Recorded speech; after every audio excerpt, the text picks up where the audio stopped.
راولپنڈی عدالت نے امریکی شہری وجیہہ سواتی کے اغوا و قتل کیس کے ملزمان کے جسمانی ریمانڈ میں 3 دن کی توسیع کر دی۔ پولیس نے وجیہہ سواتی اغوا و قتل کیس کے ملزمان کو مزید جسمانی ریمانڈ مکمل ہونے پر عدالت پیش کر دیا۔ پولیس نے عدالت میں موقف اختیار کرتے ہوئے کہا، ملزمان سے آلۂ قتل اور لاش لکی مربت منتقل کرنے والی گاڑی برآمد کرنی ہے۔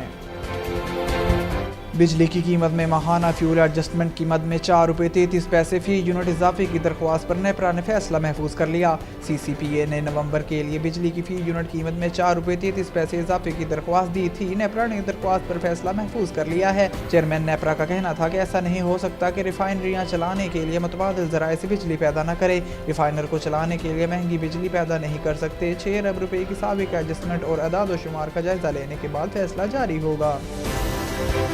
اسلام آباد عمر فاروق نامی انتہائی مطلوب مجرم کا دفتر خارجہ کے افسران اور سابق ڈی جی ایف آئی اے بشیر میمن سے رابطوں کا انکشاف ہوا ہے۔ تفصیلات کے مطابق سوئٹزرلینڈ اور ناروے کو انتہائی مطلوب پاکستانی شہری کے دفتر خارجہ اور سابق ڈی جی ایف آئی اے سے رابطوں کا انکشاف ہوا ہے، جبکہ انرجی اور آئی پی پی کے معاہدوں میں فراڈ کرنے والے افراد کی پشت پناہی میں سابق ڈی جی ایف آئی اے اور فورن آفس کے 2 افسران کو طلب کر لیا گیا ہے۔